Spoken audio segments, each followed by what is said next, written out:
Just a few. I just want to, before we get going, I want to introduce both of our moderators here tonight.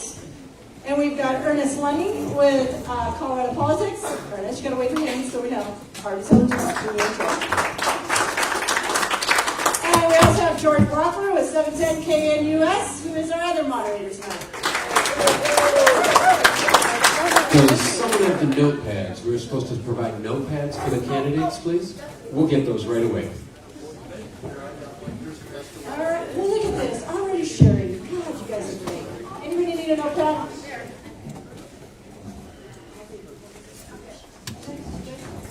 Oh, they're all good. Good. Just in case. Yes. No, just so you know, there is a rule: no passing notes. All right.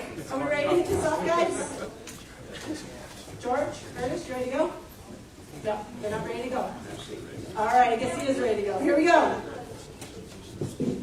All right, welcome. First off, I want to say thanks to the women of Weld, but there's also another sponsor to this thing that we haven't heard about yet, and that is the Lincoln Club of Colorado. Lincoln Club of Colorado, thank you also for hosting this.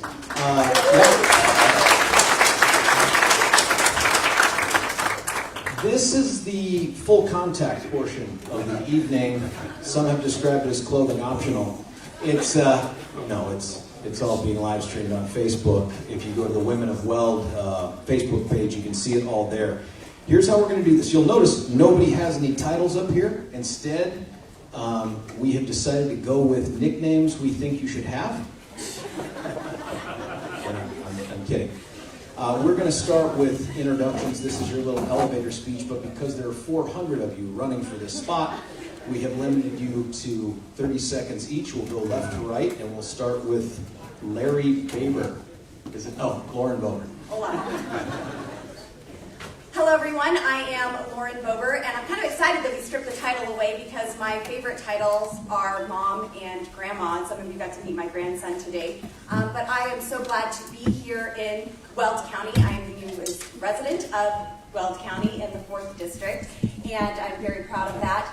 And I'm here to earn your support, earn your vote. This is not a coronation. There are 12 candidates up here. You are going to hear a lot of similarities. Everyone will talk like a Freedom Caucus member, but there is only one who governs as a Freedom Caucus member. I'm here to fight for you and to earn your support. Thank you. Goes by quick, Trent. Good luck. How you guys doing? My name's Trent Lacey. And I am a Colorado native. I was born and raised here in Weld County. I have roots in the congressional district going back to 1888 in eastern Colorado. I'm a small business owner in agriculture. I'm a Navy veteran, spent 4 years in the Navy. I am currently sitting on the Weld County Council, and I am here today because I am an America First candidate, and I believe that we have a lot of problems in this country that we need to turn around. Thank you. Deb Flora. Growing up on Lowry Air Force Base in Colorado, I never truly valued our freedoms until I traveled with Youth for Christ International to the Soviet Union and saw the palpable absence of them.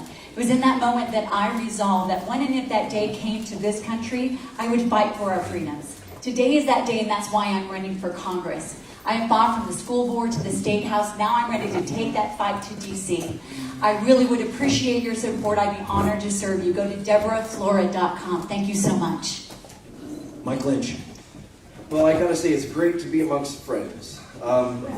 Most of you already know me. I'm Mike Lynch, representative for House District 65. I am, most importantly, husband to Alex, father to Spencer and Carly. I am a Colorado native. I'm a West Point graduate. I'm an former infantry officer, small business owner, who will be your next congressman.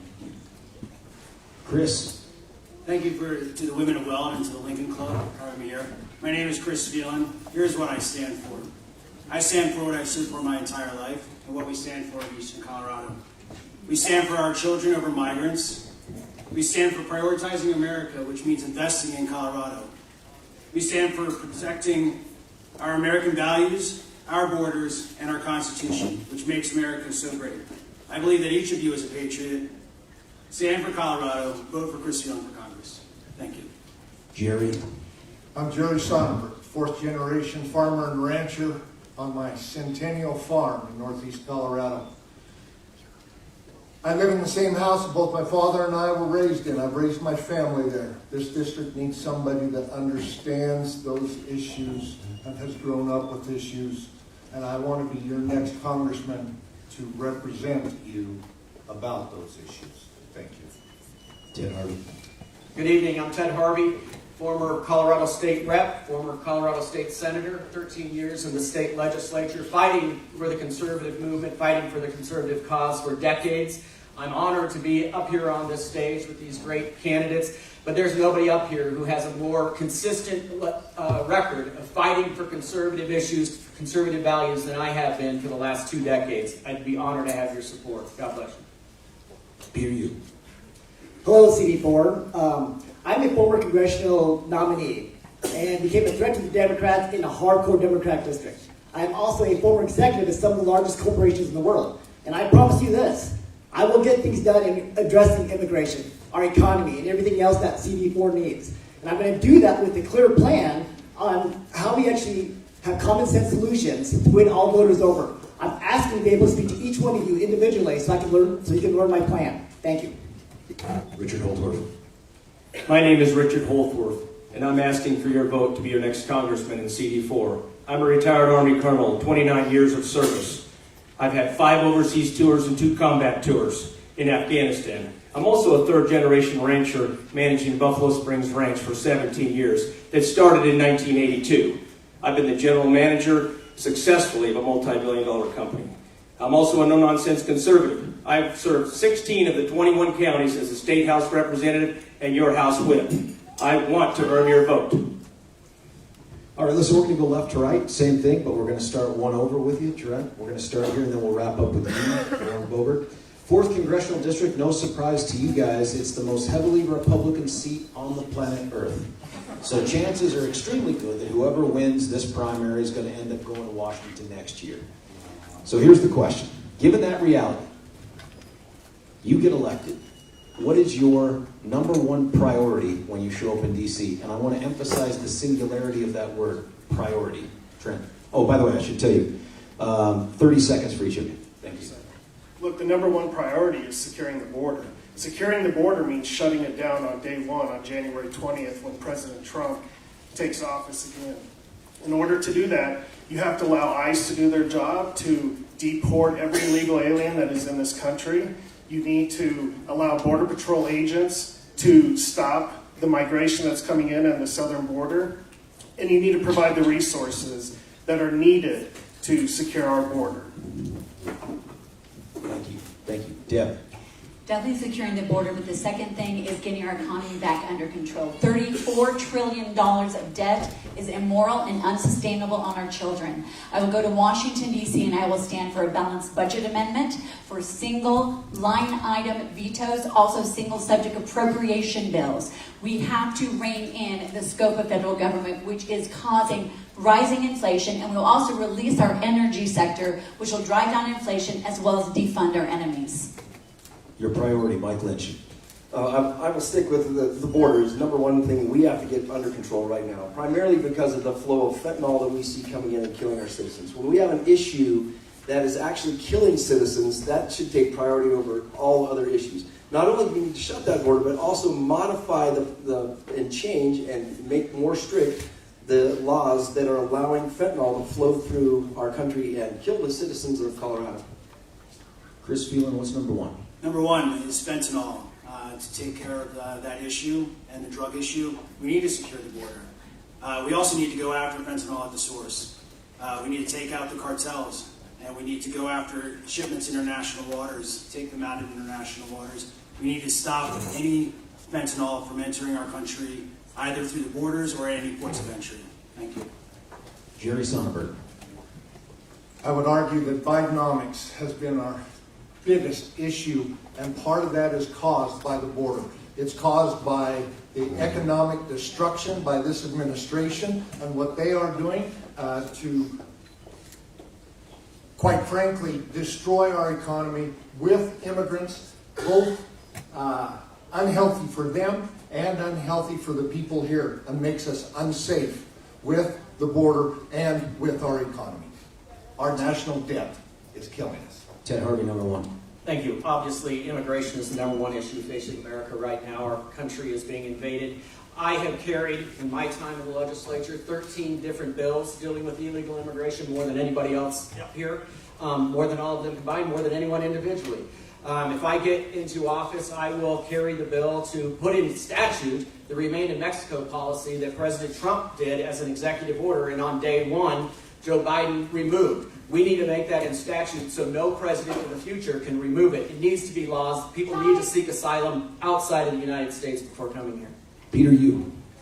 Immigration absolutely is number one issue. We all see what's going on. We don't need to tell you the stories. You're all experiencing it. There's not a city right now that you can't go down that there's not migrants living in the street. You can't find a hospital where the emergency room isn't full. We see our children now being pushed out of their school boards because of the fact we are not taking care of Americans. And it is time to stop that. It is time to put Americans first in regards to that situation. And we have so many things that we need to do. But the first thing, we need to stop and discourage people from coming here because it is a crime on humanity to continue this road. Richard Holtorf. Narco-terrorists are destroying our country, and we need to declare war on narco-terrorism. As a senior military officer, we need to activate NORTHCOM, which is the command that actually defends North America. We need to mobilize Guard and Reserve units to reinforce and help military police units and engineer units so we can build our border and we can help the Customs and Border Patrol. We also need to divert funds to pay for this from Ukraine to defend our own country. Warren Bobert, sorry. The Biden administration ignores the laws that we have on the books for our nation's immigration. And we need President Trump back in office to enforce those laws. I'm the only one on the stage who is currently fighting to secure our southern border each and every day, proudly co-sponsoring the strongest border security bill that has ever passed the House, made history by filing articles of impeachment on Joe Biden for his dereliction of duty at the southern border and allowing this invasion, and also stopping the $450,000 checks for separated aliens at our border. All right, thanks all. This question is for Lauren Boebert. You'll get 1 minute to respond. Everyone else will get 30 seconds, and you'll get 30 seconds to wrap up. And then we're going to do some more questions like that to individual We all get candidates. questions like that? Yeah. Okay. Most of you will. There's a lot of you. Okay. Sorry, I will stand up. But by all accounts, last year was the least productive congressional session in decades. Earlier this month, Arizona Republican Andy Biggs said, quote, "We have nothing, my opinion, we have nothing to go out there and campaign on. It's embarrassing." A couple months ago, Chip Roy asked his fellow lawmakers to explain to him one material, meaningful, significant thing the Republican majority has done besides, well, I guess we're not as bad as the Democrats. The Republicans have held the majority there for the last year in the House. What has the GOP accomplished with its majority, and what can you do in the next Congress to make sure that something happens? One. So I am actually very proud of what I have done in this session, in our majority. I've been very responsible with my legislative duties in this majority. I have signed the Pueblo Jobs Act into law. It was signed into law by Joe Biden, creating 1,000 jobs in Pueblo. I had 31 appropriations victories signed into law with that bill. 6 bills that have passed the House, 65 amendments that have also passed the House, 69 appropriations victories passing the House. I have passed more out of committee and through the House than any other member in our delegation. But the thing that I am most proud of is standing up for each and every one of you at the beginning of last January. I took a stand, 20 colleagues and myself took a stand against the Speaker of the House and said, this is not a coronation. We will change the House rules. We will represent our constituents. And my friend Matt Gaetz and I did not back down until we had those rules signed. There's much more work to do, but I'm the only one on this stage who has done the work, and I'm happy to continue. Thank you. Okay, thanks. Trent Lacey.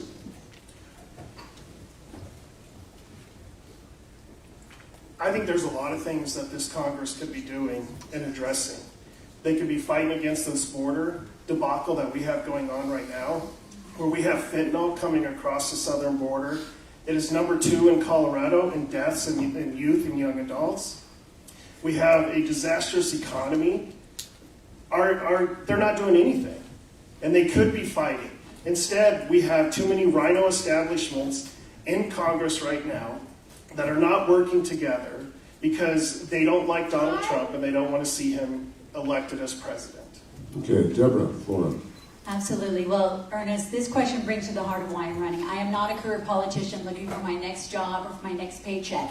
I'm a citizen servant who's been living under the policies from both sides of the aisle that are devastating people.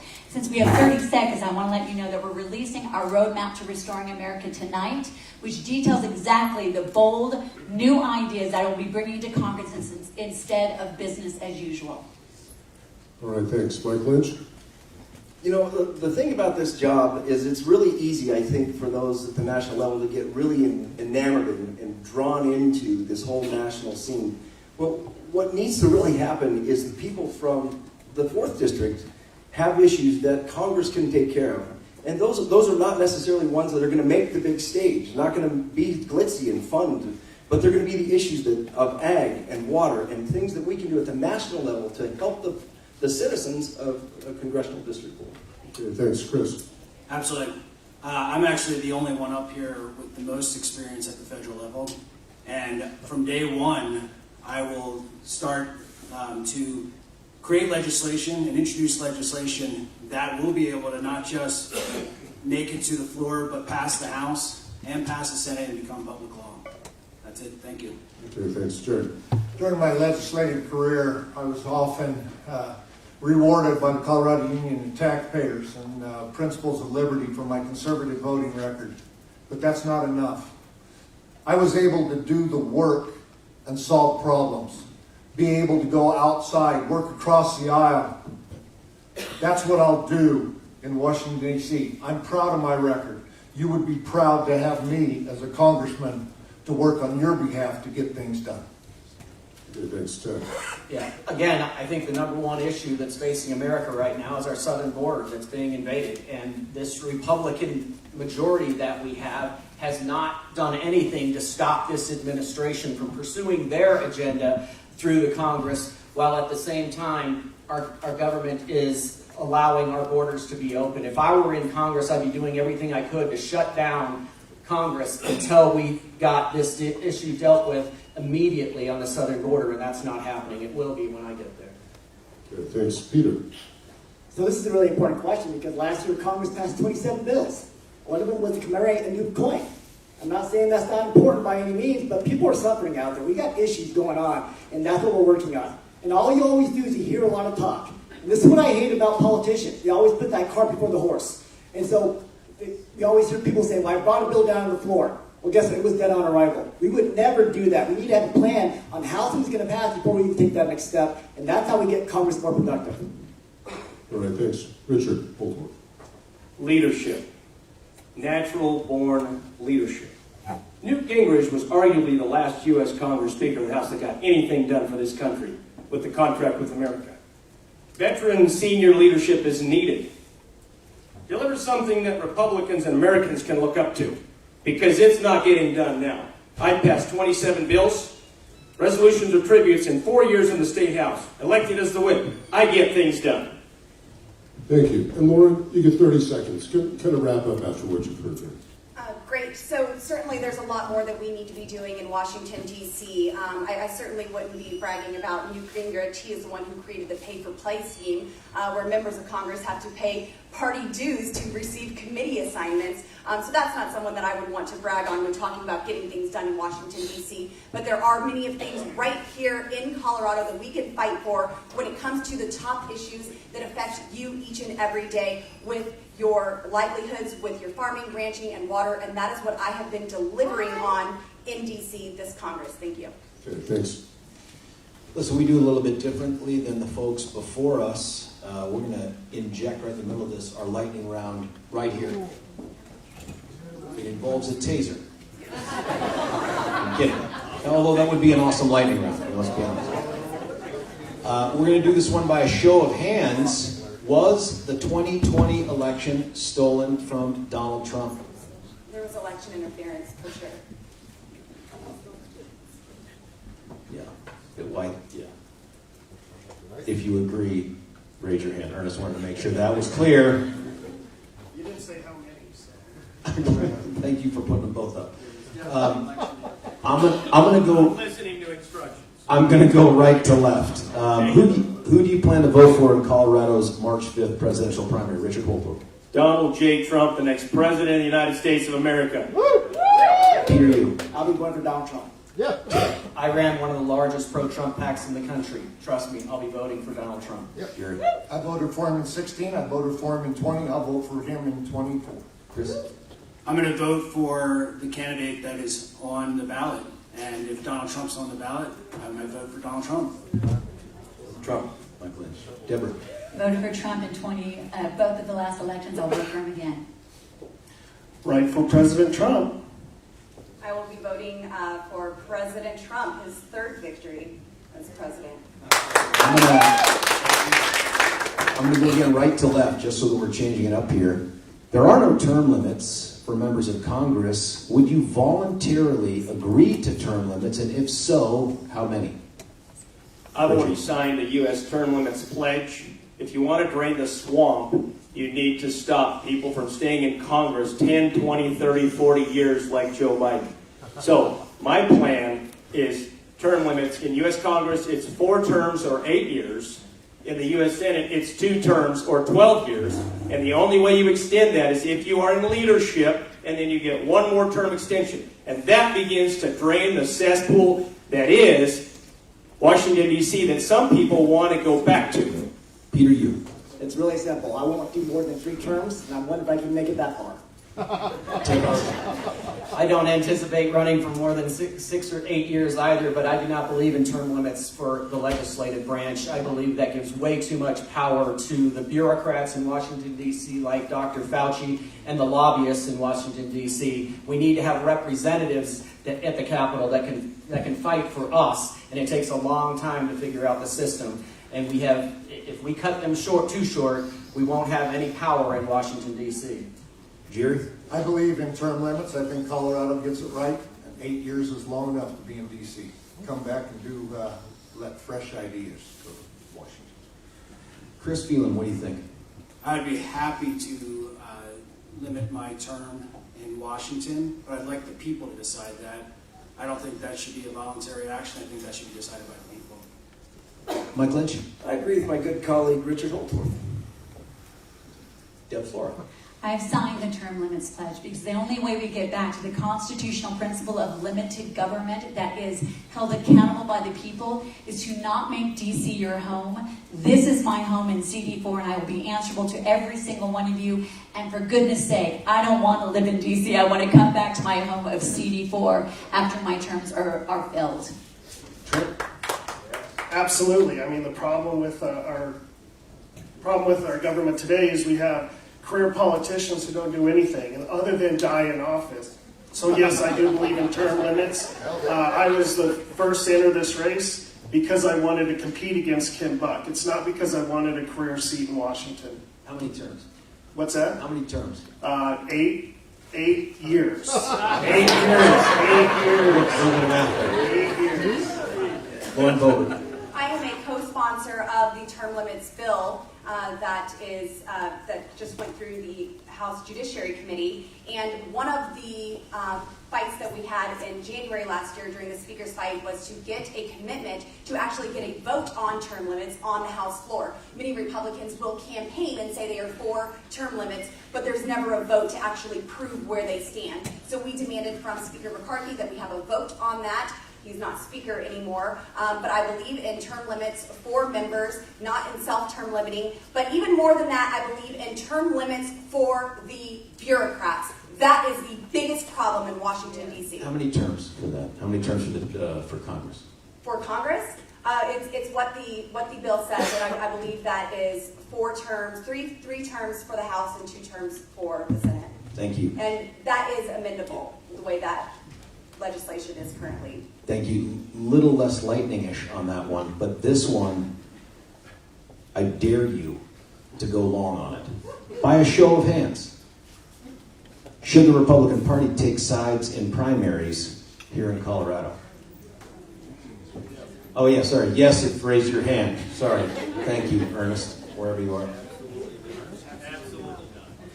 Sounds good. Ernest. All right, we've got a couple more. Let's go left to right this time. Name a Democrat you respect and can work with. Lauren? Respect and worked with are two different things. I have worked very closely with our Colorado senators on many pieces of legislation, and we've come and found common ground on many issues around our water in western Colorado and trying to resolve the drought that we have.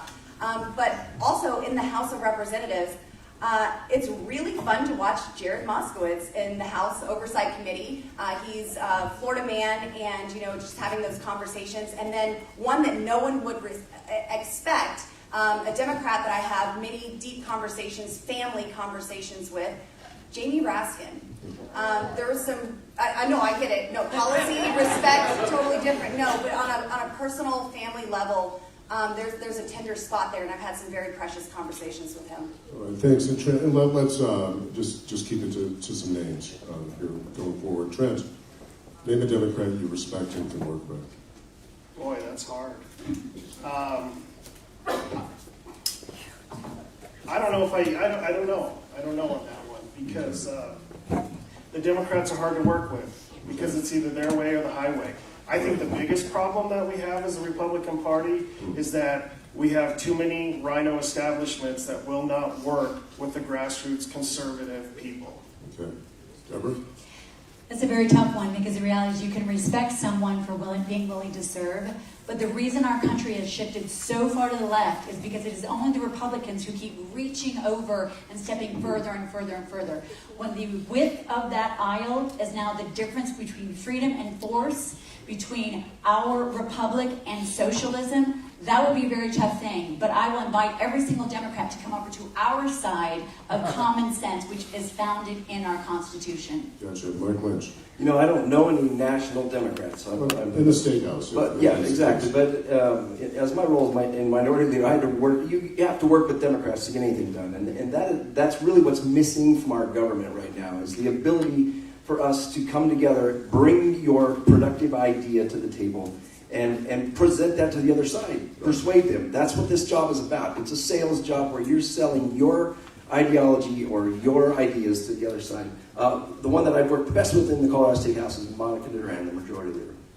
Okay, Chris. For the state of Colorado, it would be John Hickenlooper. Okay, Work with somebody to help the state, and if that's a Democrat in the Senate, then that's who we should work with. I appreciate that. Thanks, Jared. But I served in the minority. I worked very closely with Governor Hickenlooper and still continue that relationship with Senator Hickenlooper today. Respect him and look forward to working with him. Thanks. Ted. I passed the only restriction on abortion in the history of the state of Colorado, which was the Parental Notification Act. And I spoke last night with the former Speaker of the House, Terrence Carroll, African American from inner city Denver, that voted with me to get that bill passed, and Peter Groff, also inner city African American Speaker or President of the Senate, that helped me get that passed. Those are two people that I respect immensely for their willingness to cross the aisle to help save babies, and I will always be indebted to them for that. Okay, thanks, Peter.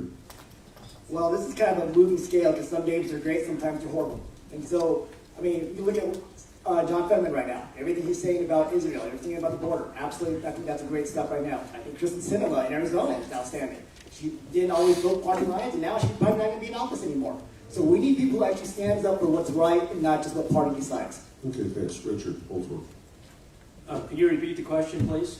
Yeah, can you name a Democrat that you respect and can work with? Liz Cheney? Is she ever... All joking aside, in the State House, I have worked with Representative Daphne Michelson-Janae. She was the chair of Public Health and Human Services. I was the ranking member, and we had a lot of very complex and difficult human services and behavioral health issues we had to deal with. We worked together. We tried to solve problems. And this is, we call it the CRY Committee, because there are so many problems in our country, in our state. So that would be the name that I would mention. And I was joking, because I know Liz Cheney is, sometimes she thinks she's a Democrat, she acts like a Democrat, but I know she was a registered Republican from Wyoming. That's right. All right. Thanks. And let's go again, and this time let's keep it to just the name. If you weren't running, which of your fellow candidates would you support? Lauren, Robert? If I were not running, It's okay, you can say. you know, Peter, you've been at it for quite some time. Trent?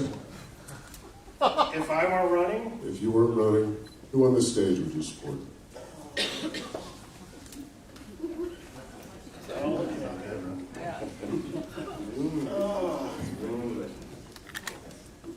It's a winding way. it is. Flip a coin, I would say Jerry Sonnenberg. All right, Deborah. This is our first forum. I'm hearing a lot of things that people are standing for. I'd have to choose the person that will uphold and be change in the Constitution, and I'm still learning who that would be. Okay, Mike Lynch. Jerry Sonnenberg. Okay, thanks. Chris? I probably would have said Mary O'Bailey, but she's not here. She dropped out. She dropped out. So I would have to actually say Deborah Flora. Okay, thanks. Jared? I've worked with my good friend Ted Harvey for years. I would probably support him. Okay, Ted? Mutual Admiration Society. I think experience means a lot, and you have to prove that you can stand up against the pressure that's going to come from leadership and pressure that's going to come from the establishment money, and I've seen Jerry do that in the past. Okay, Peter? This is actually a tough question, but Yeah. no, I actually get when I know later on we have a chance to ask a question. So since I'm going to ask Jerry Sonnenberg a question later, I'm going to say Jerry. Okay, thanks. Richard? Mike Lynch and I worked in the House leadership, and I would pick Mike Lynch. Okay, thanks. This one's a show of hands. Do you commit to supporting the Republican nominee in the 4th CD? Raise your hands if you do. Whoever it is. Will you commit to supporting the Republican nominee? Easy question. Okay. Another show of hands here. Have you ever been arrested?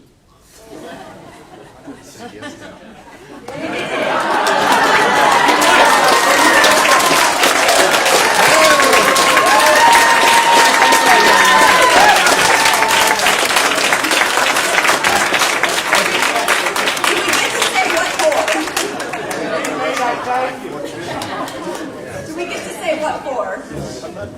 Maybe it doesn't matter. Well, we're here. I think Jesse Paul raised his hand too. Who saw that? We're going to do this kind of like we did that first one with Lauren, where we're going to go with someone. We're going to start for a minute, then everyone else will have 30 seconds, and you can build this thing that you talked about, Lauren, into that answer. But this question will be for Mike. Given the hands that have come up here,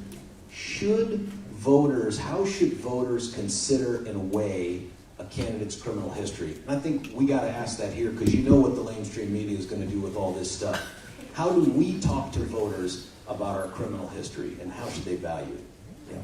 You know, this job is representing all people, representing people that have the life experiences, have the ability to be a regular person. So many times in this job, people present to you some sort of fancy picture about somebody that's done something fancy or smooth talking. And that's not what we need in CD4. We need people that understand people that are human and make mistakes. And it's not exactly how you get knocked down or the mistake you make. It is how you get back up on your feet, learn from that, and move forward.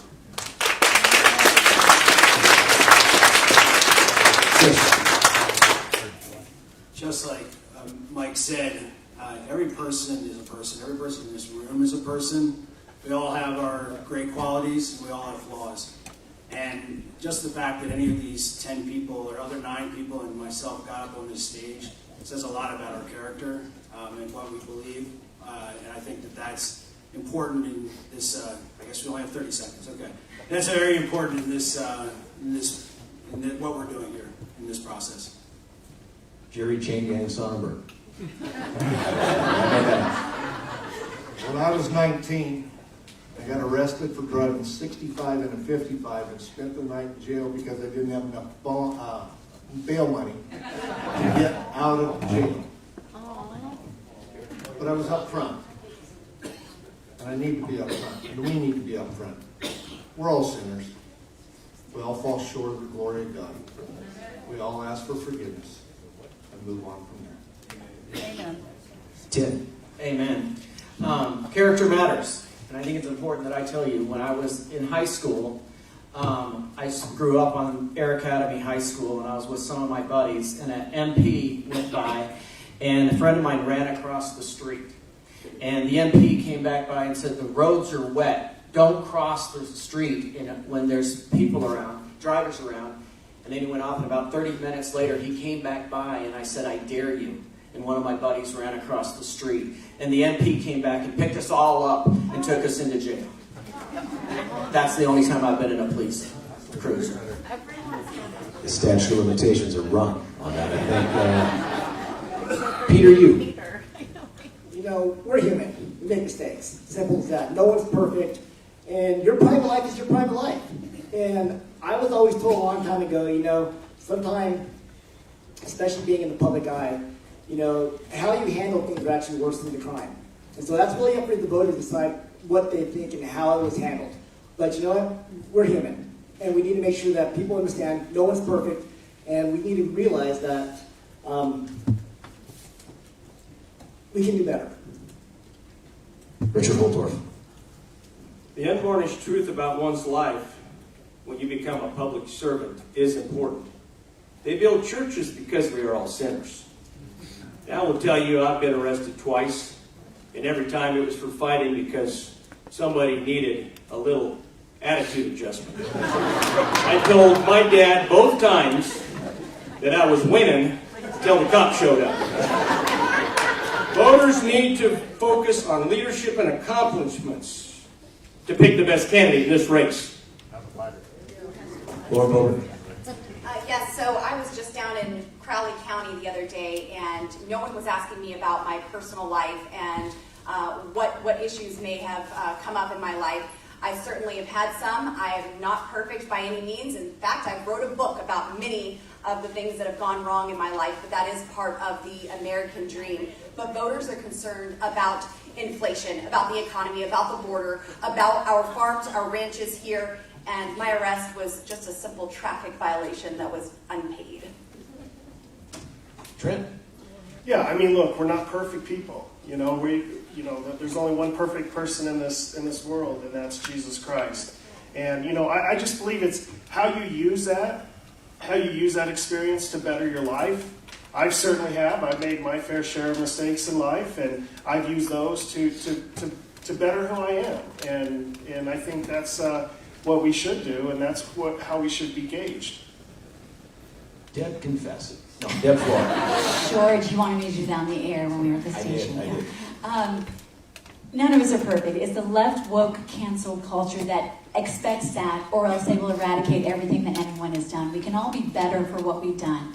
But I do have to say that it is time for us to hope for leaders that will have transparency, that will elevate the Republican brand. We can turn this state around if we can show how we're different, how we live on the principles that we are standing on.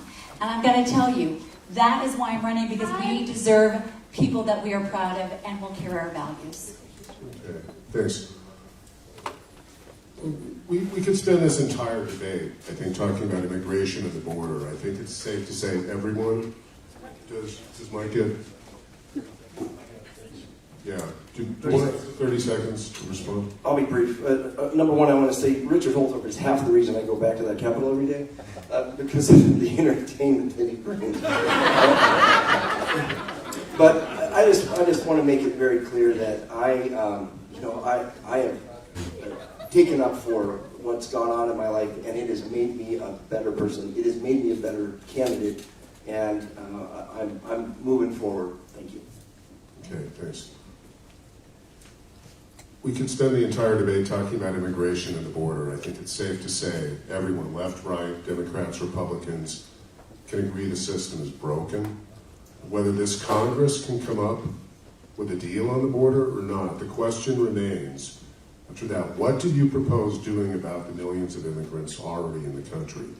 We're talking about legal asylum seekers, DACA recipients, to illegal immigrants? What does the federal government need to do? This question goes to Jerry Sonnenberg. You'll have a minute. Everyone else will have 30 seconds. We'll go around. Jerry? Obviously, immigration and our border is one of our biggest issues. It's also a humanitarian issue. It's an issue in which people being bused to cities, sanctuary cities, especially here in Colorado. One of the news reports said $180 million in buying hotels and providing for housing for people being bused here across the border. We dump them on the street, give them housing for a little bit, and then turn them back out on the street. That's not fair to them, that's not fair to us, and it's unsafe. We have to secure the border. We have to figure out who is here. We have to give an opportunity for them to come forward and say, you are here, and here is why I am in the United States, and here is why I want to work here in the United States. And until we secure the border, that doesn't make any difference. Thanks. Ted, 30 seconds. You bet. This is a humanitarian issue, and we have people that are living on the streets that were promised by Joe Biden and his cronies that they could come here and it would be the American dream. We're lying to them and we're telling them to come here. We need to be honest with them. We need to tell them that they can't come here illegally, that they have to go through the process.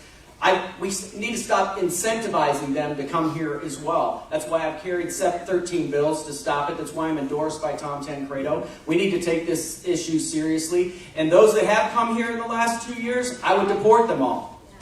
Okay, thanks. So Peter, to set a context here, there are what, 15 million immigrants in the Please, country? 10 million in the last 2 years. There are millions of immigrants in the country. What do we do about them? I'm not talking about closing for people coming in at this point, but what do we do about the folks who live here? Peter? Well, the problem is we keep moving the goalposts. We keep talking about citizens who've been here, how long they've been here. We're talking about dreamers and DACA. But the problem is, everyone that's coming across the border now doesn't even have their court date till 2031. So they're going to be dreamers and DACA pretty soon at that point in time. So we really need to analyze who's here right now and why are you here? Are you here just to work? Or are you here to be a citizen?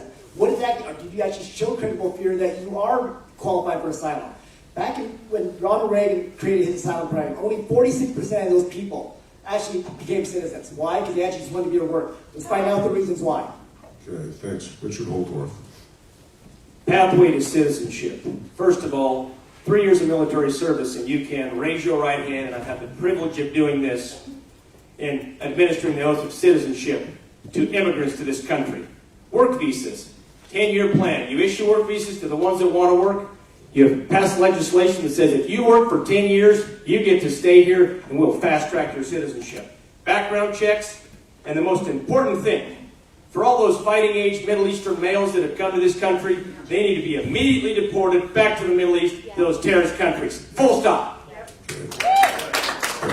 Lauren? We are a nation of laws. All of us raised our hands saying that we have been held accountable for the laws that we have broken. We have paid our dues to society. Some of us are still paying them. I hope you get your gun rights back soon, sir. And the people who have broke our nation's laws to come into our country need to leave. We've got to secure the border, and we need to take charge of the purse strings and say no funding for this federal government without a secure border. Okay, thanks. Trent? Absolutely. I mean, look, we need to let ICE do their job. We need to let them deport every illegal alien that came into this country. They broke a law by coming here. President Trump showed us that the border policy works. If you want asylum into this country, you go to the embassy in the country you live in. You remain in Mexico until your court date, until you can get here. Okay, Deborah. We always do this backwards. We talk about how we're going to reform our immigration while our border is open. We have to secure it first. I was down at the border last year, heard from people who were coming over who basically said, Joe Biden told me I can have a phone, a car, and a job today. We cannot even begin to insinuate what we will do until we secure the border, because if we do that in the wrong order, it's going to continue to be an incentive.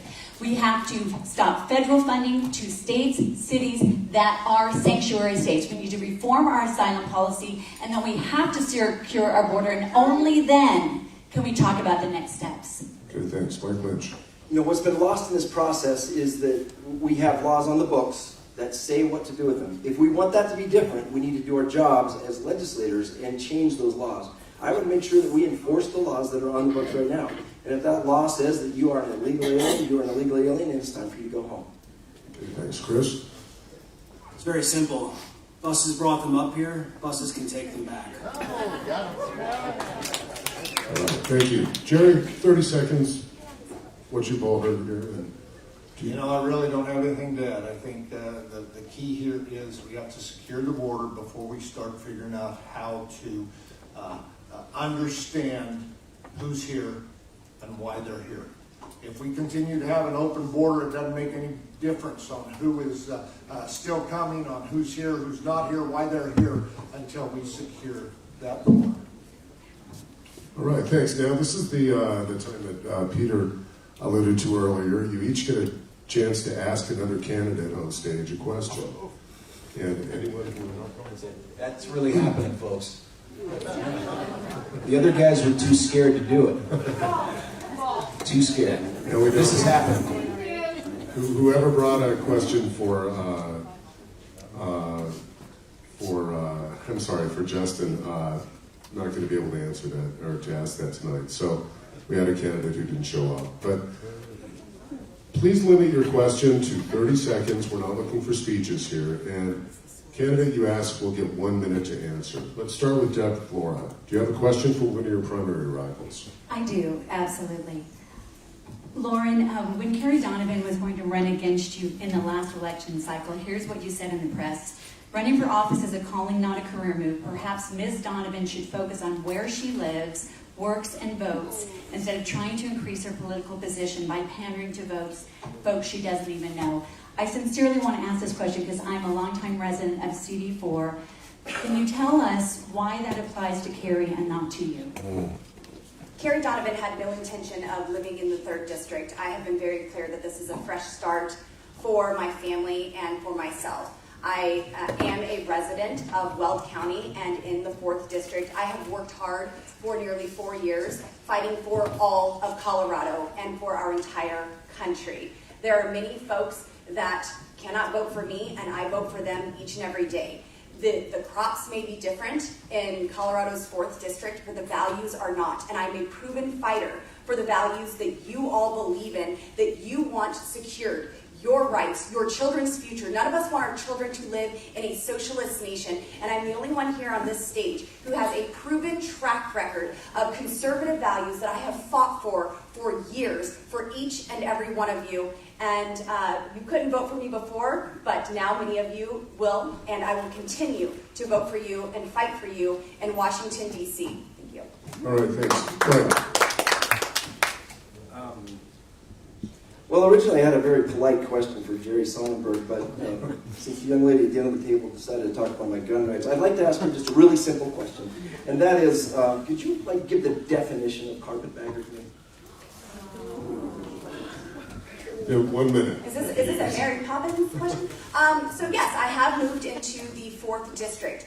My boys and I needed a fresh start. That's been very public of what the home life looked like. And I'm sorry to bring that up. I've tried to put it into a very pretty package and bring my ex-husband lots of honor. But since there is nothing private about my personal life, it is out there. And my boys need some freedom from what has been going on. And this move is the right move for me and for them. And this does serve Colorado's 3rd District. We have an opportunity now to absolutely secure that seat and keep it red and stop the Hollywood money that was pouring millions of dollars, close to $10 million, into that district, affecting even down ballot races, which is simply not fair. But that money has stopped, and now the Republicans in the 3rd District have a fair fight against their opponents rather than Hollywood elitists and dark money groups who are pouring money into the 3rd District. Okay. Thanks. Chris, Bailey, do you have a question for Lauren Boebert? Do you have a question for So actually, thank you, Ernest. This question applies to everyone at this table. Ask someone directly. But I will. Okay, I will ask Richard directly. Thank you. As most of the people at the table know, because I've said it before, I've already visited all 21 counties in the first 2 weeks of my campaign on a bus tour. And I ask you, Richard, will you join me in committing to a debate in each county in the district? I'll join you in a debate in every town in the district if you want to go. Because I know where the towns are. I know where the towns are in the 4th Congressional District. I don't know if you know where Hasty is, Sugar City is, Walsh is, Pete's is, or Proctor. And I can continue all night long because I know my district and I know Eastern Colorado. Thank you. Whenever you want to do it, let's go. Let's go. Ride that horse, baby. All right, thanks. Jerry, do you have a question, and can you name all the towns in the district? I can probably name as many as most people can. But, Ernest, I'm not going to ask a gotcha question to any of these good people up here. They're all good candidates, and I want you to select your candidate based on what you think they can do for you and how they will represent you in D.C. I'm not going to ask a gotcha question. Okay, so I'll remind folks, at the Senate debate that we had here 2 years ago, people wanted to know what it was like competing in the Olympics from Eli Bremer. Someone wanted to know what Greg Moore, whether he missed the food in China because he didn't live there anymore. So these don't have to be gotcha questions. Ted Harvey, do you have a gotcha question? Thank you for that softball. Immigration is obviously the #1 issue. Everybody's agreed to that. And like I said in my debate, we're incentivizing illegal immigrants to come here. We're rewarding them to come here. And right now, the federal earned income tax credit cannot be claimed by those without a Social Security number, period. Illegal immigrants, non-citizens without a green card. So the Colorado legislature created a state-level program that made those without Social Security numbers eligible, and they paid for that out of our Tabor dollar refunds. But both Mike Lynch and Representative Holtorf voted for that twice to reward illegal immigrants with Tabor dollars for a earned income tax credit. Mike, since you're the majority leader, or minority leader, I wish you were the majority leader, can you explain to us why you all did that and why you think that's appropriate to take our Tabor refunds to reward illegal immigrants? Right. Ted, I think I'm confused, but are you talking about the one that we just passed, or that we didn't, but that was passed in the special session? Because I did not vote on that.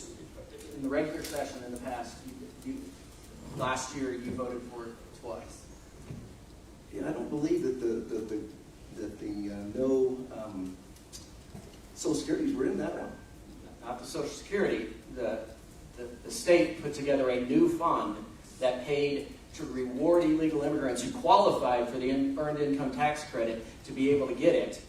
It's part of Jared Polis's plan, and it comes out of the Tabor refund that those who aren't citizens, who don't have green cards, can qualify for those funds, i.e. illegal immigrants. Yeah, well, we've got to look out for all Coloradans. We just talked about that, and that bill did that. Okay. Thanks. Thanks, Peter. Do you have a question for someone? I do. I'm going to avoid the hard questions. I'm going to really attack Jerry here. So, Jerry, I tell you what, I've been in Northeast Colorado a lot in my life. Been to Sterling, played football against your Sterling Tigers many times. Never lost, just so you know. Ran a lot of track meets. So I have a question for you. I've never been to your ranch.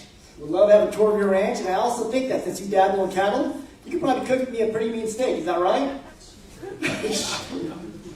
Peter, you are always welcome to come to my ranch, and as you know, the guy that runs my ranch is my son, sitting right over there, which you probably talk to him more than you talk to me, but you are always welcome to my ranch, and absolutely you will have an incredible steak. I look forward to that's what I'm talking about. I can use a good steak, I'm not going to lie to you, so yes, I'm excited about that. Thank you. And Richard Holtorf, can you come to your place to get some steaks too? So all of you can come to Buffalo Springs Ranch and we'll have a big old feed when I win and celebrate being your next congressman in CD4. How's that? We'll put it on the calendar. Do you have a question for me?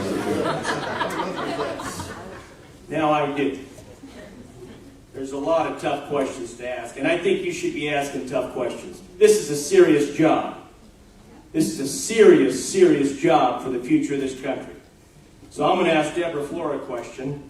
On 2 occasions this month, you told Douglas County Republicans that the CD4 representative should come from Douglas County because almost half the votes are in Douglas County. Does that mean you're ignoring the other 20 counties in the district when you make that claim? Just because you're from Douglas County, you should be the next congresswoman for CD4. And how does that square with the voters? Deb. Thank you, Richard. That is actually a misquote. What I said was, it is important to understand that after the redistricting of this district, let's be honest, first of all, we do not need a representative who suddenly thinks they have a superpower to know everyone's business. I will never know everyone's business, including how to ranch best. I will never know Jerry's business. But what I will do is be humble enough to ask every single person who is the expert in their own life how they need government help and where it is overreaching. But let's be clear about this. This is not the same district that it was before redistricting. It is 73% suburban. I will fight like the Dickens for every single person in this district, but we will lose this seat in 2, 4, 6, or 8 years if we do not realize that the creep coming down from Denver into Douglas County will determine this seat. I will fight for everybody because we stand on the same principles of the Constitution. But I guarantee you, I will hold this seat for the future, and I will make sure that this does not become California and we don't lose CD4. All right, thank you. Lauren, do you have a question for somebody? Sure. Peter, I've seen you on the campaign trail for quite some years now. What keeps you motivated, buddy? I'll tell you what gets me motivated. So, my family escaped China. Never been here that long, 1969. I'm the only one in my family born here. And to go from extreme financial hardship, sleeping on the floor, to be able today to say, we have 7 children in our family.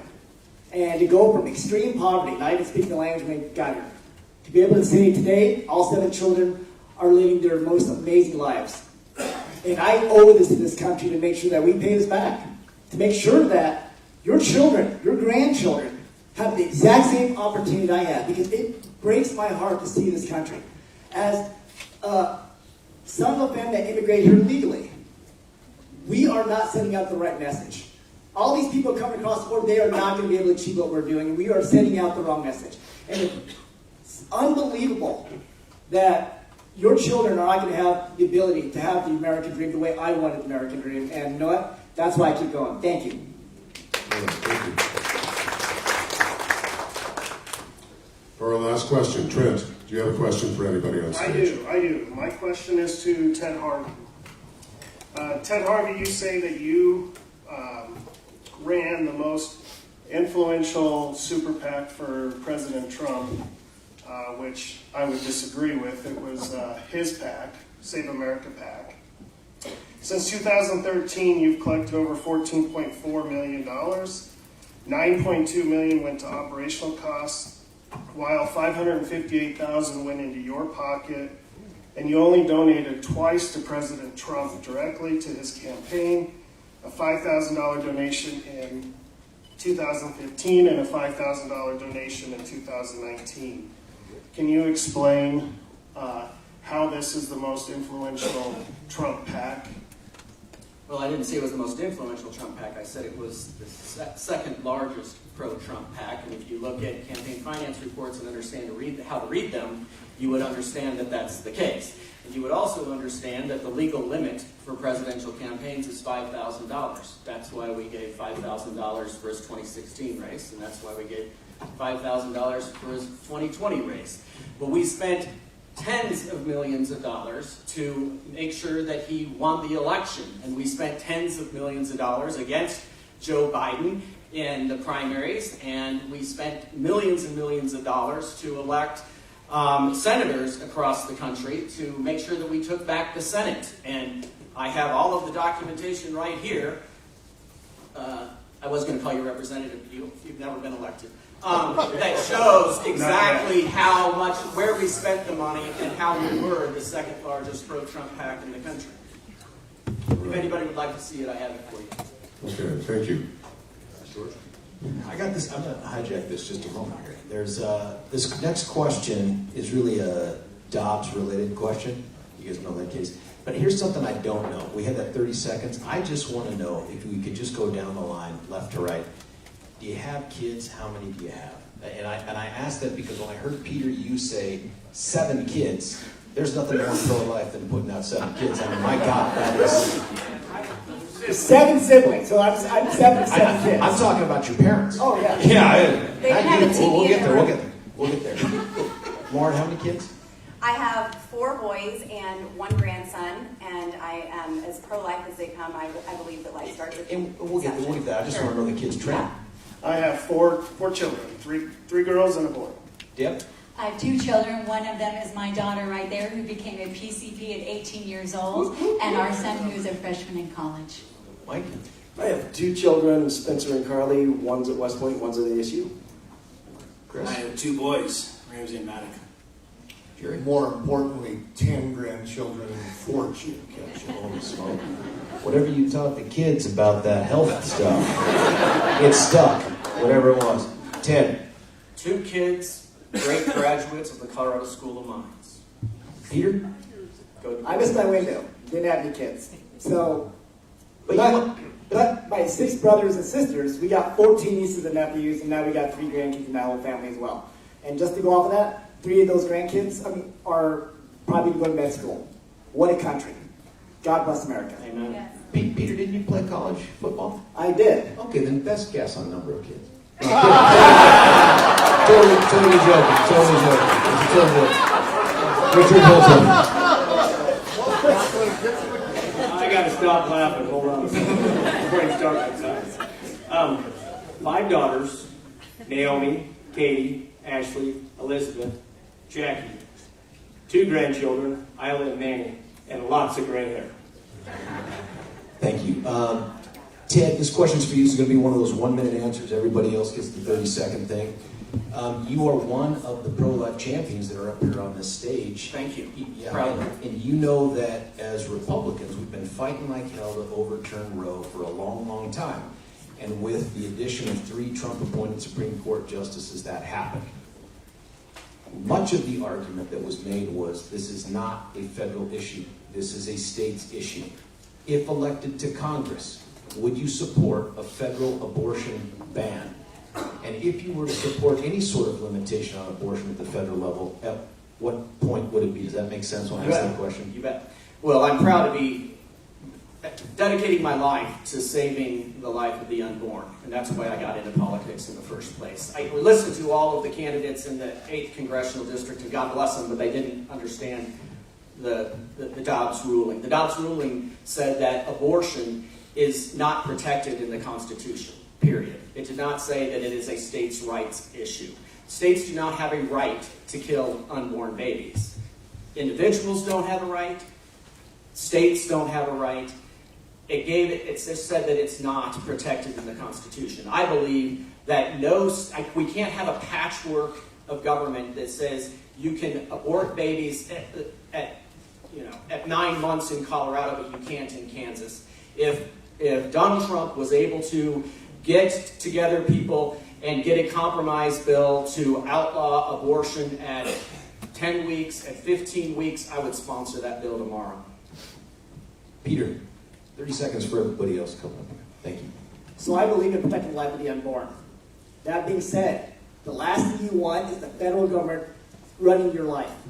Same way you don't want the federal government telling you you should have the vaccine. The same way you don't want the federal government to tell you what you can build on your private property. And regardless of how heinous you might think abortion is or not, you don't want the federal government telling you how to live your life. And our founders knew that. That's part of the reason why they created the 10th Amendment, to make sure that we did not have a centralized government telling us what to do. So no on the federal No. enforcement. Richard Holtorf. So, I'm a pro-life Catholic, and we need to also understand what federalism is.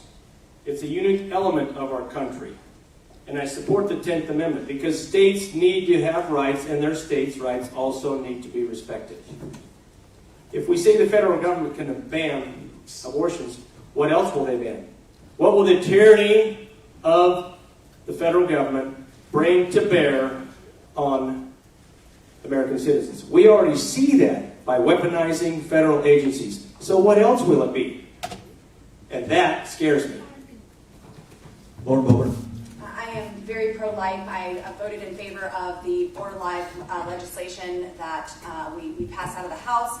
And any legislation that comes in front of me to vote on that limits abortion, I will vote in favor of it. If we have to do what the Democrats do and do this in increments, I'm fine to do that because we are saving tens of thousands of lives every time we do that. But I do believe that life begins at conception, and I would vote on a heartbeat bill at the federal level, saving lives, protecting lives, and said correctly on the state, no state has the right to kill babies.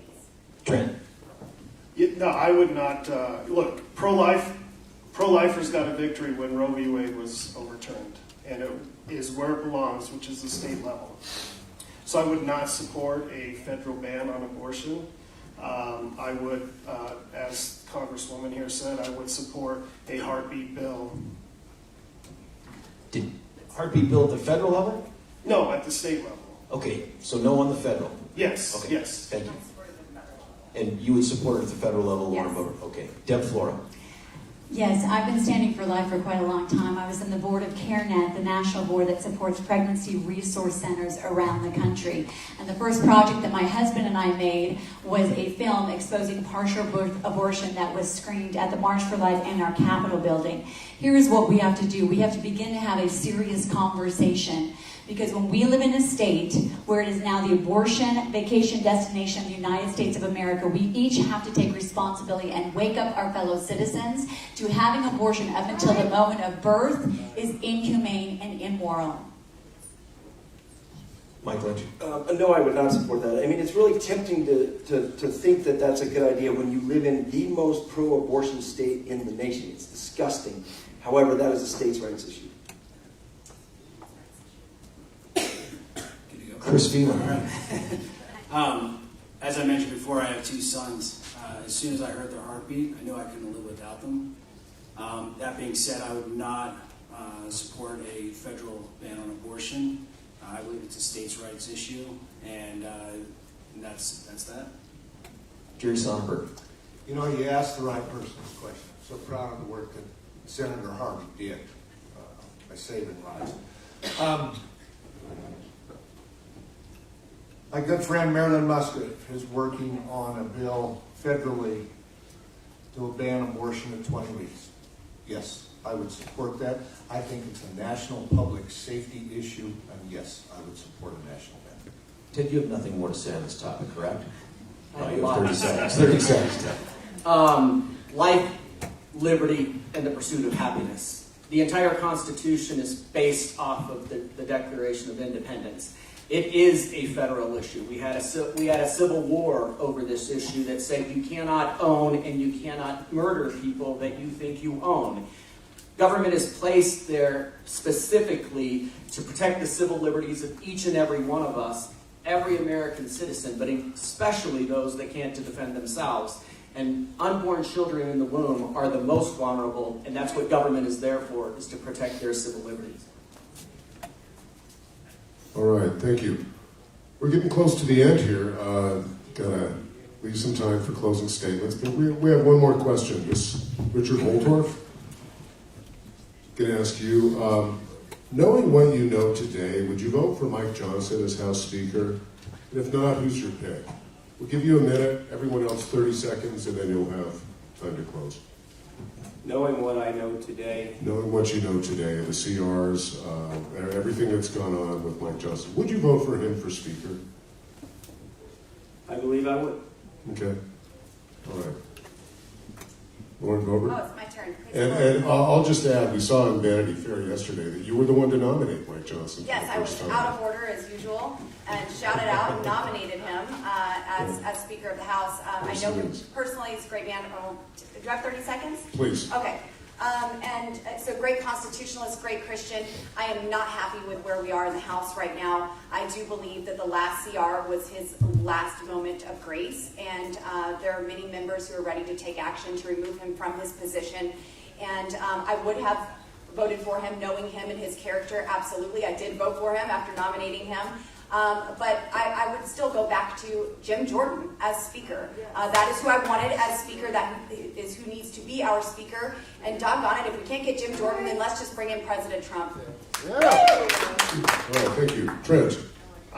Matt Gaetz is the hero here when he held McCarthy accountable for not holding up his end of the deal. And, you know, he got 210 Democrats to vote with him. Knowing Mike Johnson, what I've seen today, no, I mean, you know, that we have too many Republicans in the House today that have empty promises. They say they're going to do something and then they don't do it. My pick from the very beginning, which I held a rally outside of Ken Buck's office, to support Jim Jordan because he should be our rightful Speaker.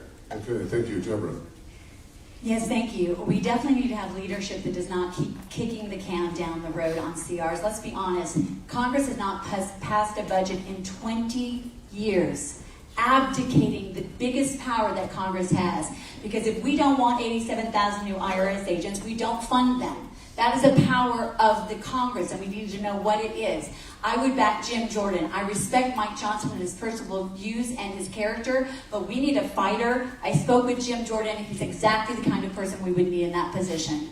All right, thank you. Mike, would you vote for Mike Johnson as Speaker at this point? You know, I probably know more about leadership elections that's really fresh in my brain right now than anybody up there. And I will tell you, you know, I would initially Jim Jordan would have been my choice, but I got to tell you, I'm super excited about our Speaker, and because of his level of faith and his ability to display that faith in how he performs his job. Okay, thank you. Chris? I would not support Mike Johnson, but it's probably for a different reason than, well, it is for a different reason than anybody up here has mentioned. The primary reason I wouldn't support him is because he got involved in a Republican primary here in the state of Colorado. And I don't think that should happen. Okay. Thanks. Jerry? I would support him, but the bigger issue to me is in how they did that in D.C. Republicans are in charge of the House of Representatives, for crying out loud. Democrats and a handful of Republicans don't get a House to Speaker. They lock themselves in a room and figure out who's in charge and then come out unified behind that Speaker. That's the way it's done. That's the way it should be done. They're in charge. They need to act like they're in charge. But yes, that's Okay. Thank you. For applause. Todd? Ted? I do believe that Jim Jordan should have been the Speaker of the House. I think he's probably the best conservative member of the caucus. And if you look at the FEC reports, Trent, of the Committee to Defend the President, you'll see that we actually gave $5,000, the maximum that you can give to a federal race, to Jim Jordan. I went out to Washington, D.C. and personally handed it to him. Is that a no on Mike Johnston at this point? Then? Yes. Thank you. Peter? You know, these kind of questions kind of irk me a bit, just because, like, once again, we're putting the cart before the horse. We voted out Kevin McCarthy without a game plan. So we went 3 weeks without having another Speaker in the House. We didn't have the votes to have somebody else. Yes, I love Jim Jordan, but unfortunately we didn't have the votes. So why are we doing things that impedes when people are suffering out there? Why are we now talking about getting Mike Johnson out of office right now? We need to make sure that we have a game plan that actually can get us, our country, moving in the right direction. So yes, I would like to have Mike Johnson in office until we have another option.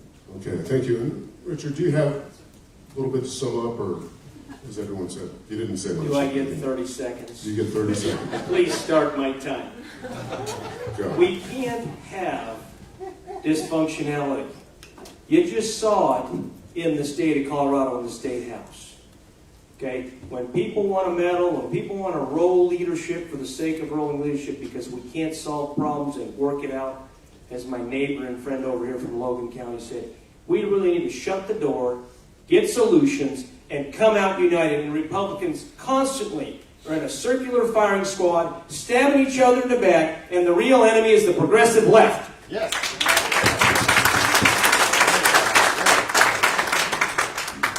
All right, listen, we have more questions to ask you. The problem is we don't have more time to give you chances to answer the questions. That's because each of you are about to do a summation, a closing argument, if you will, using that lawyer talk, for 2 minutes. Now, I was going to do it, Jeez, it's embarrassing, Mom. This is my setup for 2 times. Objection? 2 minutes. 2 minutes. Now I've done the simple math here. There's 2 times 9 is somewhere in the teens, so that's what we have left. Thank you. Ernest says 18. Thank you. There's ballots. That's right. There are ballots out there. Get them ready to go because as soon as this wraps up, we want to get them. They're going to be machine counted. No, I'm kidding. I'm totally kidding. They're all hand counted. All hand counted. So we can get that thing done. So 2 minutes per person. We're going to start with you. Peter, you. Well, I just want to say thank you to Women of Weld for holding this really important event. Because the 4th congressional seat has a chance to be a game changer, to really change the course of this state. And as your next representative, I understand that being a public servant is not a career. This is a temporary opportunity to do the right thing for your district, your state, and this country. And in that small window that I represent you, I will make sure that there's a clear vision on how to achieve the things that are affecting us. And part of that vision is actually helping us win more elections. As your congressman, I promise you that I will campaign with all candidates across the state at all levels. School boards, city council, state legislation, winning other congressional seats such as CD8, statewide elections. Because the reality is, if we don't win more elections, we don't have a seat at the table. And if we don't win more elections, everything you're hearing up here, I'm going to fight for you, I'm going to do this, that, and the other, it's just talk. And my biggest goal is to make sure that not only are you proud of me for what I do in Washington, D.C., but you're even more proud of me for what I do in this state. Because guess what? Colorado's been going down the wrong road. And we need to make sure, as Richard's been saying all night, we need to bond together. We need to make sure we win elections and change the compass of this state. Right now, in the state legislature, we are outnumbered 2-1 in the whole state legislation. We have not one single statewide elected official. And everyone talks about elections this and the other. Well, what have we done to change those voting rules?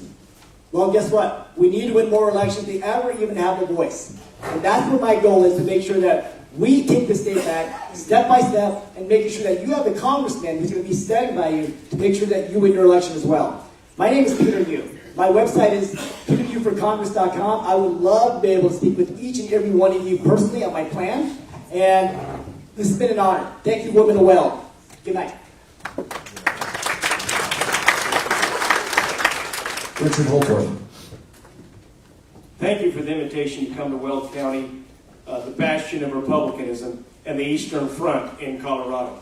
I want to prove to you that I'm the best candidate to be your congressman. You see, as a 29-year veteran, senior Army aviator flying helicopter gunships in the United States Army, flying up in the Korean DMZ, Charlie and Delta sector with Cobra gunships, and serving in Afghanistan in Kandahar province, right outside of the Wee-Shaman border, I understand border security. Now, I'm the only person here that's a candidate that's a graduate of the United States Army War College and a graduate of the United States Army National Security course in Fort McNair, Washington County. If you want to know about geopolitics, you want to know about national security, you need to talk to me. I'm ready day one to serve on the Armed Forces Committee. I'm ready day one to serve on the Foreign Affairs Committee. Let me continue. I have a little more time. I only have 1 minute right now because I'm keeping track. Pay attention. I'm ready day one as the president and general manager of Holtorf Incorporated, a multi-million-dollar production agriculture company, to serve on the Natural Resources and Small Business Committee. I'm the only candidate who currently right now, G.T. Thompson, House Ag Committee Chair, serves on the National Agricultural Campaign Advisory Committee. I'm doing that right now. And nobody knows that except now you all know it. He's come to me and his staff has come to me because of our legacy in agriculture. Let me continue. I'm a no-nonsense conservative. I'm ready to serve. I'm a citizen statesman, not a career politician, and I haven't been serving for 10, 15, 20 years. And I've signed a term limits pledges because that is the way you drain the swamp. You don't stay there forever like Nancy Pelosi or Ted Kennedy. You know, you get in, you get out, like a good military mission. Now, I'm asking for your vote for the next congressman. In the next 5 months, 4 months, and some change, I will prove to you that I'm the best candidate. Thank you. Lauren Bober. Weld County, it has been a pleasure to be here. Thank you so much to the women of Weld County for putting this debate on tonight. This has been lovely. Thank you for hearing how I am a proven fighter for each and every one of you, that I have truly lived the American dream, and because I am battle-tested and lived through adversity, the tough times have made me tougher, and some of them we've been through together, but it started being raised in a Democrat household. I know how bad the Democrat policies are because I lived under them. My mom believed the lie of Democrat politicians and Democrat media news outlets saying you need government to take care of your children. That left us in a cycle of poverty, dependent on government, standing in line for bread. And it was a cycle of poverty that we struggled to break free of.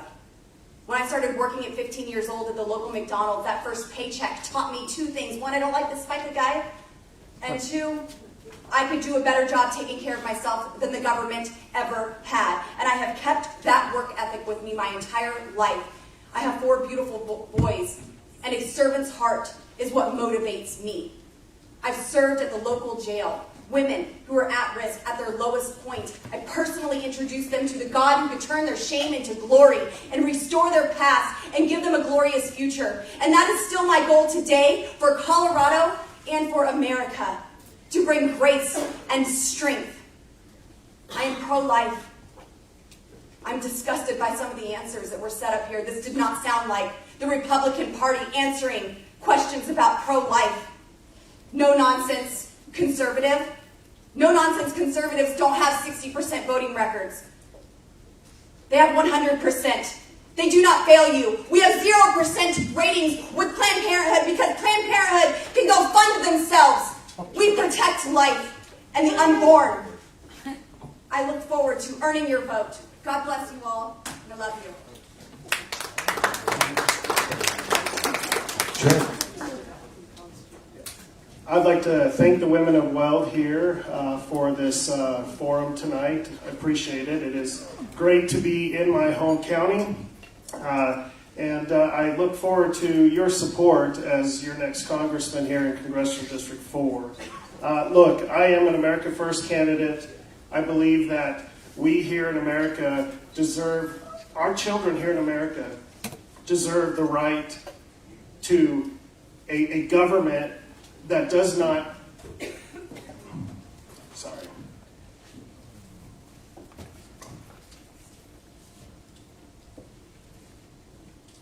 Our children deserve better than what we have now.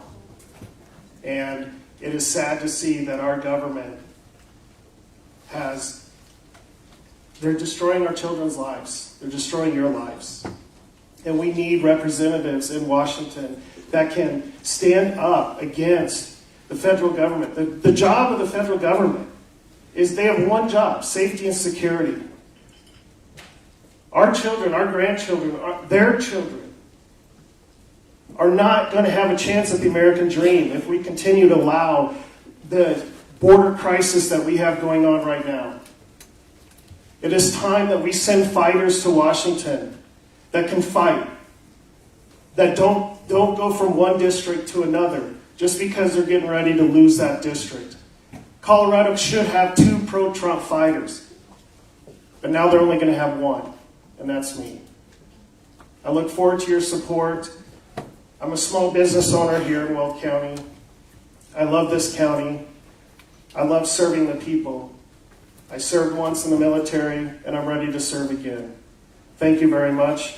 You can go to my website, trentlicey.com. Thank you, and have a good night.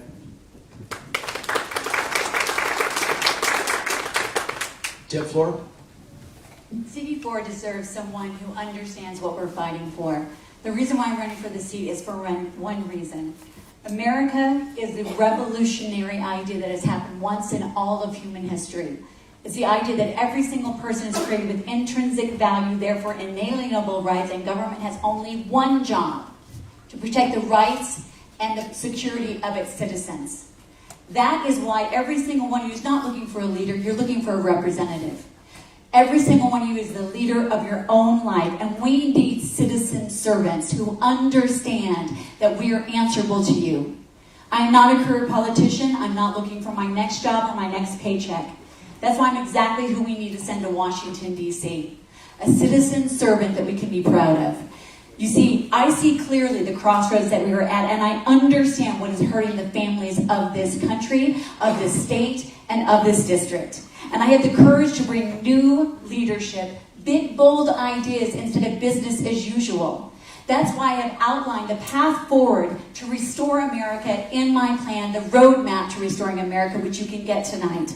And you can trust my proven track record. I have been fighting from the school board to the State House, and now I'm ready to take that fight to Washington, D.C.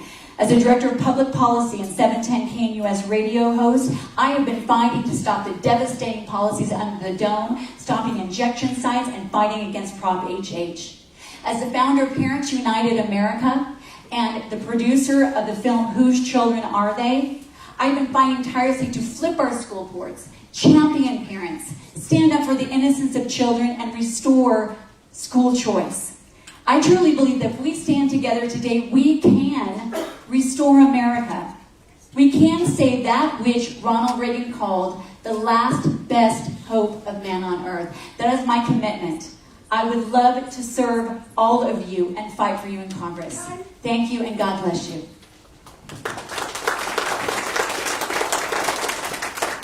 Mike Lynch. Well, thank you to the women of Weld, and the good news is I was prepping for a 1-minute speech.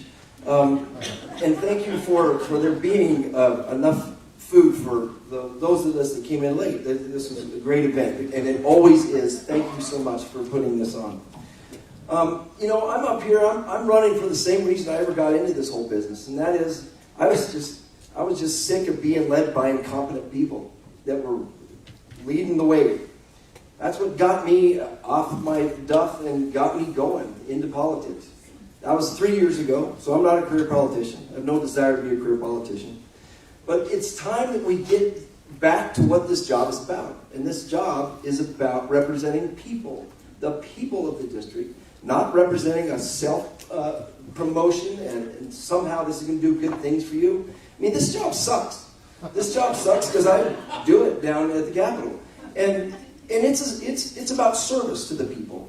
And I know about service because 7 days after high school, I was on a bus going to basic training.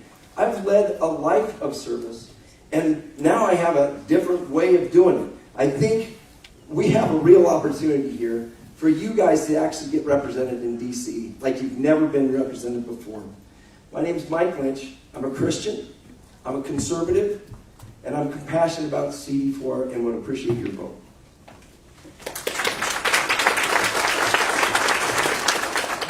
Chris Field. Thank you to the women of Weld and the Lincoln Club and all of you for being here and sitting through this lengthy debate forum. Appreciate that. I also, like Mike, was planning on a 1-minute speech, so I have plenty of time here, and I hopefully it won't go 2 minutes now. But are you tired of politicians who say one thing and do another? I'll do what I say. I will listen to you, and I will represent you. My name is Chris Phelan. I'm your Huckleberry, and I'm asking for your vote. I'll stand up to those who are producing fentanyl and other drugs illegally. I'll stand up to regulators who are crippling small businesses.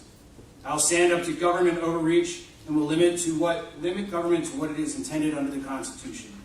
I'll stand up to those who are illegally entering our country, whether it be by sneaking across our border or falsely claiming asylum. I will stand up for the future of this district and this state. That future starts now, and I ask you to stand up with me for Colorado. Vote for Chris Phelan for Congress. And that was the 1-minute sign, so there you go. It was perfect. Chris, forgive me before we go here, because we have the time. Do you have a website? I do. It's Chris Phelan, 4Congress.com. You can also do FOR. That goes to Phelan for Congress as well. You can repeat that for another 40 seconds. Chris Phelan, CHRISPHELELEN, 4. You all know how to spell Congress, I hope, .com. Thanks, No, I will not, Lauren. Jerry Sonberg. Well, thank you. Women of Weld, thank you. Steve Wells, thank you for sponsoring. Lincoln Club, thank you for sponsoring as well. George, Ernest, thank you for your work here. I'm actually excited to look over there and see law enforcement here, female law enforcement. Thank you to the law enforcement.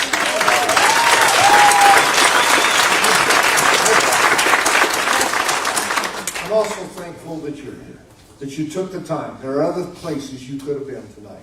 I appreciate you being here to learn about the candidates. And more, I'm appreciative of the candidates that took time to be here tonight, take the abuse, whatever it may be, to stand up and have their voice heard.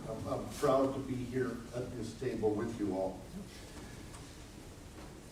I served in the legislature for 16 years. I served in the House 8 years. I started my public service when I was 48 years old. I served in the Senate. I was President Pro Tem of the Senate the last time we were able to stop the liberal agenda. I was a problem solver. I got things done. I learned how to build relationships, to work across the aisle, to solve problems and help my district. I made transportation funding a priority. I-25 in Douglas County is Senate Bill 267 funds. That's money that was designated that we made priority to expand so that you would have better transportation in Colorado and we could fix roads and bridges. I did water bills to help agriculture not have to sell their water. They could lease their water. I worked diligently on ag, and they recognized me last year. I was humbled to be inducted into the Colorado Ag Hall of Fame. With that said, it's an honor to serve you. I look forward to earning your vote. SonnenbergForCongress.com. Thank you, and God bless you.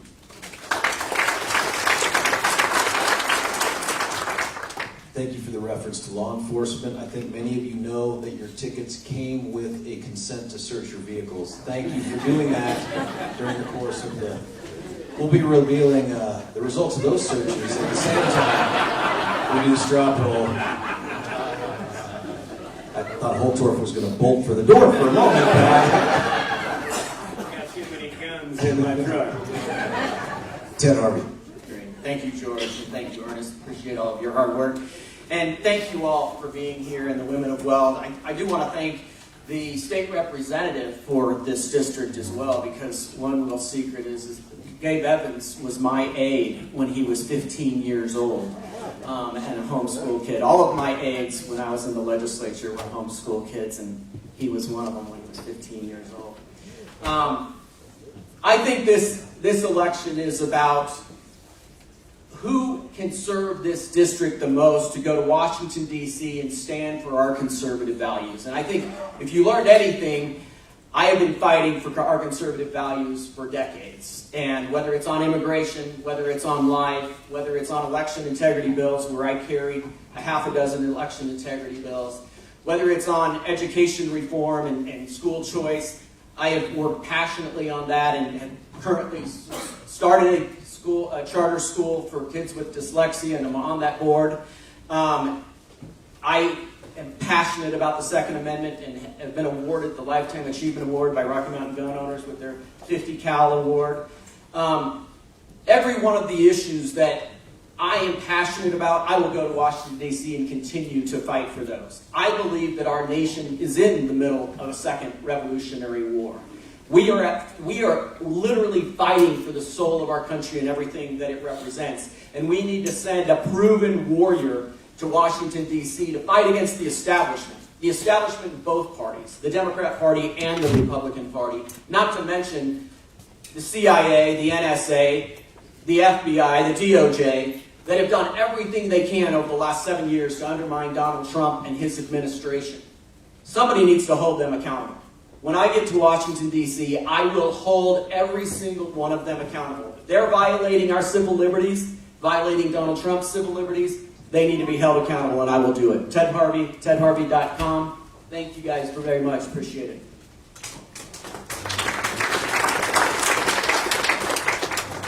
Are you, Barb, you running up? Or you're bringing the hook with you? I just want to say, we promised 8:30. It's 8:32. That's pretty good. Are you going to...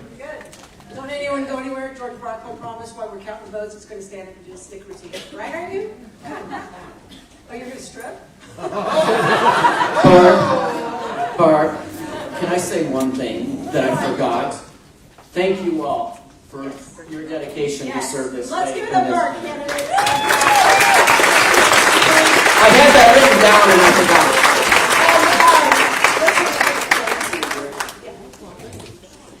Okay. Don't go anywhere. Tammy's going to get a picture of all of these. All right. Before we go, let's remember who put this forum on. They did a great